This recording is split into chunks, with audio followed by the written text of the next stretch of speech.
வணக்கம் நண்பர்களே. இந்துக்கள் விழித்திரை நண்பர் வணக்கம். இந்த பதிவு பார்க்க சப்ஸ்கிரைப் பண்ணுங்க, ஃப்ரெண்ட்ஸ் ஷேர் பண்ணுங்கள்.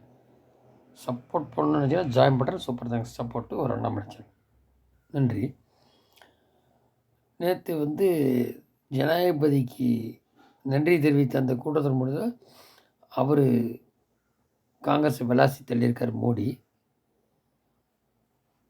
அதுக்கு முன்னாடி பார்த்தீங்கன்னா இந்த கேகேஎஸ்ஆர் ராமச்சந்திரன், இந்த தங்கம் தென்னரசு உட்பட கீழமை நீதிமன்றத்தில் விடுதலை செஞ்சாங்க.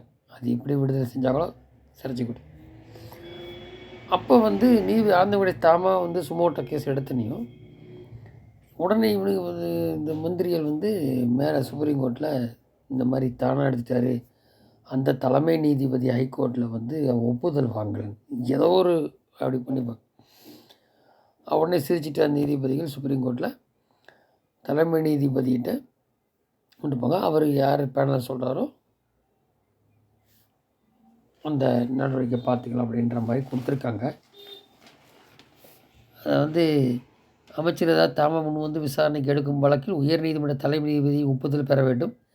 அந்த வழக்கில் விசாரணை நீதிபதி தலைமை நீதிபதியார் முடிவு செய்ய வேண்டும். தானாக முன் விசாரிக்க சம்பந்தப்பட்ட நீதிபதிகள் மீது கருத்து தெரிவித்ததாக கருதக்கூடாது அப்படின்ட்டார். ஒருவேளை இவரே நீங்கள் விசாரிக்கிட்டோன்னு சொல்லலாம். இது ஒன்றும் இல்லை, ஏதோ ஒரு சப்ப மேட்டரை தூக்கிட்டு போகிறது, இழுக்கிறதுக்கு வேறு ஒன்று. இப்போ நாளைக்கு விசாரிக்க போகிறாங்க இந்த சாத்தூர் ராமச்சந்திரன், தென்னரசு, பன்னீர்செல்வம், ஏடிஎம்கே, வளர்மதி, அதெல்லாம் விசாரிப்பாங்க. அப்போ நீதிபதி ஆனந்த வெங்கடேசன் அவர்கள் அதை பார்த்துட்டு வழக்கு விசாரணை நாளைக்கு நீதிபதி 6 வயசு தள்ளி வச்சுருக்காரு. அவர் என்ன வருது பார்க்கறதுக்கு. இது ஒரு பக்கம். அப்புறம் இவங்க பார்த்தா ஒரு நீட்டில் கையெழுத்து வாங்குறேன்ட்டு எல்லாம் குப்பை தொட்டியில் போட்டு 50 லட்சம் கையெழுத்துட்டு ரகசியம் தெரிவிட்டு அது ஒரு பொய். நேற்று கூட நம்ம சொன்ன 1000 ரூபா தரேன்னாங்க மகளிருக்கு. இவங்களாம் மகளிர் யாருன்னே தெரியாதா? இப்போ ஏற்கனவே கடன் இருக்கும் தெரியல, அப்புறம் எதுக்கு சொல்கிறேன் அது சரின்னு பொய்யான வாக்கு சொல்லி ஆட்சிக்கு மறுபடியும் பாருங்கள். இப்போ எம்பி தேர்தலுக்கு மக்கள்கிட்ட கேட்குறாங்க. மக்கள் தான் சூடு சொல்கிறேன் தான் கேட்கணும். ஏன்டா முதல்ல 500 செலவாக என்னடா செஞ்சீங்கன்னு கேட்கணும். அதை மாதிரி இருந்தால் தான் ஒன்றும் இல்லை. அறநிலையத்துறையை எடுத்துக்கிட்டிங்கன்னா அன்றைக்கி பிரிட்டிஷ் சட்டம் போட்டப்போ கிறிஸ்துவம், முஸ்லீம், இந்த இந்து எல்லாமே ஒன்றா தான் இருந்த அறநிலையத்துறை. அவங்க இப்போ ஒரு 2 மதத்துலேயும் போராடி எடுத்துட்டாங்க.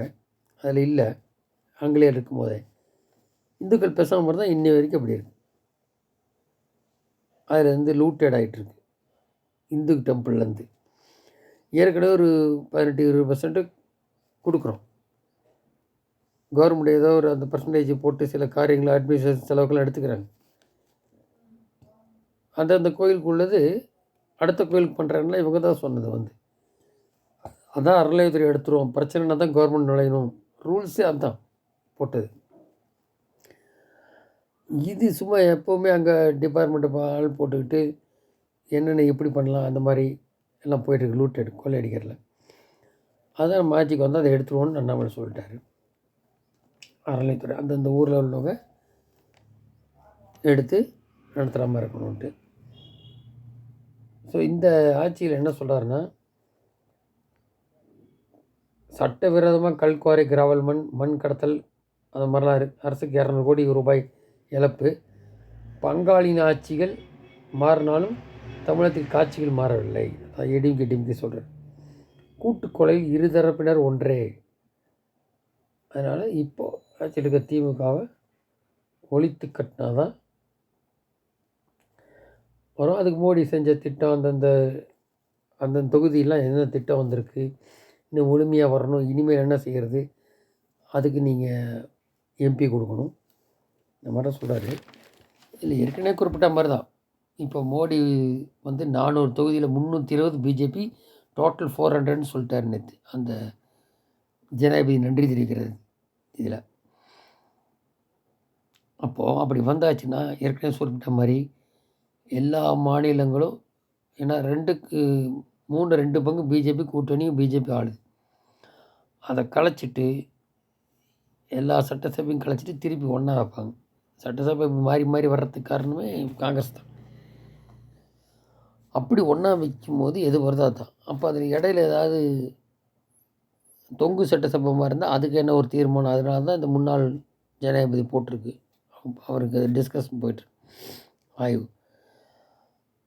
அது கூட்டணியோடு இருக்கணும். இல்லைன்னா அது இடையில ஒரு குறிப்பிட்ட காலத்துக்கு கவர்னர் கொடுத்துட்டு திருப்பி வச்சோம்னா ஒரே தான் வர சான்ஸ் இல்லை. அது ரேரஸ்ட்டு சில ஸ்டேட் வரும் அந்த மாதிரி. அதுக்கு என்ன தீர்வு சொல்கிறாங்கன்னு பார்க்கணும். அதுக்கப்புறம் பார்லிமெண்ட் நடத்தும்போது சட்டசபை நடத்துவாங்க. இடப்பட்ட இதில் ஏன்னா சும்மா அட்மினிஸ்ட்ரேஷன் பர்பஸு, மக்களுக்கு வெறுப்பு ஆகுது, வேலை நடக்கறல, இதெல்லாத்துக்காக தான் ஒரு நாடு ஒன் நேஷன் சொல்கிறது. இது ஒரு பக்கம். மீண்டும் 3வது முறையாக ஆட்சி அமைப்போம். இன்னொரு 100 125 நாளில் 400 மேலே இடங்கிறாங்க. எண்ணிக்கையை பற்றி எனக்கு இல்லை. இப்போ பாருங்கள், காங்கிரஸ் தலைவர் மல்லிகார்ஜுன கார்கே சொல்லிட்டார் பார்லிமெண்ட்டில் அப்படின்னு குறிப்பிட்டார் மோடி. ஃபஸ்ட்டு ஆட்சி அமைச்சும் போது இந்த கழிவுகளெல்லாம் அகற்றி இடிபாடு சரி செஞ்சோம். 2வது அஸ்திவாரம் போட்டிருக்கோம் இன்னும் 1000 வருஷத்துக்கு. 3வது வரும்போது மிக பெரும் சாதனை திட்டங்கள் அறிவிப்படி பார்க்கப் போகிறது. எதிர்க்கட்சினா ஒரு விஷயத்தில் உறுதியாக இருக்காங்க.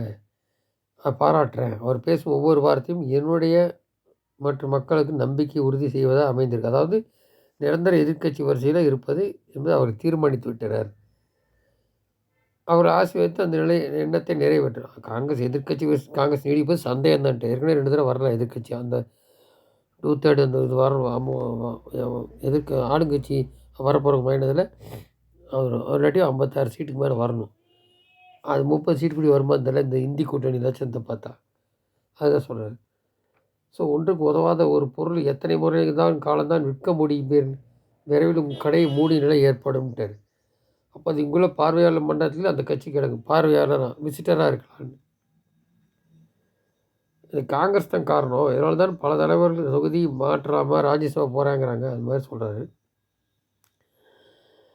ஸோ வாரிசு கிடைக்கும் விளம்பரம் வெளிச்சம் மங்கி விடும் என்ற அச்சத்தில் அவர்கள் வாய்ப்பு மறுக்கப்படுகிறது. ஒரு கட்சியில் வாரிசுகள் இருக்கலாம், கட்சியில் இருந்துக்கலாம். ஆனால் கட்சியே வாரிசுகள் கையில் இருப்பது ஆபத்தானது. ஊழல் செய்து நாட்டை கொள்ளடித்தவர்கள் அதற்கான பலனை அனுபவித்தே தீர வேண்டும். ஊழல் செய்வதன் மீது நடவடிக்கை எடுக்கப்படுகிறது. ஆனால் அதை சிலர் எதிர்க்கின்றனர். ஊழலில் கொள்ளையடித்த பணம் மீட்கப்படும், கொள்ளையடிப்பை அனுமதிக்க மாட்டேன். அப்போது காங்கிரஸ் ஆட்சி பிரதமர் வைத்த நேரு, இந்திரா போன்றவர்கள் இந்தியர்களின் திறமை மீது நம்பிக்கை இல்லாதவர்கள், இந்தியர்களின் சோம்பேறி, எதையும் சாதிக்க தெரியாதவர்கள் என அவர்கள் நினைத்தனர். ஆனால் இந்த அரசு நாட்டு மக்கள், குறிப்பாக இளைஞர்களுக்கு பெண்கள் மீது அபார நம்பிக்கை கொண்டு பிரமிப்புடன் பார்க்கிறது. அது மாதிரிலாம் இருக்குது. ஸோ திட்டமிடல் இருக்க 3வது மிகப்பெரிய பொருளாதாரம் மாறும். உலக நெடுகளிலும் ஆளும் தரப்பு கைத்தலும் எதிர் தரப்பிலும் மறுப்பு கோஷமும் ஒழித்து கொண்டே இருந்தன. அங்கே இப்போ சொல்கிறது என்ன, 6-7 வருஷமாக காங்கிரஸ் ஒன்றும் செய்யலை. 10 ஆண்டு வளர்ச்சி, பெண்கள் வளர்ச்சி, ஏழைகள் அடுத்தாப்புல இன்னும் அந்த ஏழைகள் ஏழையாக இருக்கக்கூடாது. அப்போ ஊழல் இல்லாமல் தான் தலைமுறை வளரும். அப்போ குடும்ப ஆட்சி ஒழிச்சே தீர்வேன். கட்சியில் இருந்தால் பரவாயில்ல, ஆட்சினி வருஷப்படி அப்படியே தொடர்ந்து கருணாநிதி, ஸ்டாலின், உதயநிதி பயணத்தை வேறு அங்கே மேடை ஏற்றுறானுங்க சேலத்தில். இந்த மாதிரி தான் சொல்கிறேன். ஸோ ஒரு பக்கம் இந்த ஊழல் அமைச்சர்கள் உள்ளே போகிறது உறுதி. இப்போ இருக்கும், தேர்தலுக்கு பின் இன்னும் ஜாஸ்தி வரும். அதுக்கப்புறம் திடீர்னு இந்த காஷ்மீர் அது மாதிரிலாம் வந்த மாதிரி திடீர் ஒரு நாள் 400க்கு மேலே வந்தப்பறம் எல்லாத்தையும் சட்டசபையை கலைச்சிட்டு ஒன்றா ஒரு டேட் ஃபிக்ஸ் பண்ணுவாங்க. அந்த மாதிரி வரும்போது ஊழல் அறவே ஒழியும். குடும்ப ஆட்சி எங்கேயுமே இருக்குது.